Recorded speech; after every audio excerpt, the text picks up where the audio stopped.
આઝાદી, સ્વતંત્રતા તમને શું લાગે છે કઈ મફતમાં મળી હશે, કઈ કર્યા વગર જ મળી હશે? ના ના બંધુઓ, ધ્યાનથી સાંભળજો. કઈ રીતે મળી હતી આઝાદી?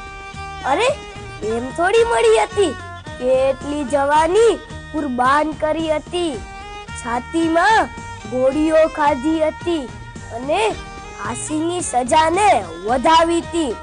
કોઈ 18 તો કોઈ 20 વર્ષના મર્દ મુછાળા જંગે ચડી અંગ્રેજોની છાતી પર બેસી ઇન્કલાબની જય બોલાવી હતી. સત્ય, અહિંસા, પ્રેમની ચળવળ ગાંધીએ ચલાવી હતી. ભગતસિંહ, રાજગુરુ, ચંદ્રશેખરે ફાંસીને કંપાવી હતી. લોહી નીતરતા હાથે તેણે તિરંગો પકડી રાખ્યો તો. અંગ્રેજો ભારત છોડો આ ગુંજ ગગને ગાજ્યો તો. રજવાડાને ભેગા કરી સરદારે એક સપનું દેખાડ્યું હતું. આ શહીદોના બલિદાનોએ અખંડ ભારત બનાવ્યું હતું. અખંડ ભારત બનાવ્યું. ભારત માતા કી જય.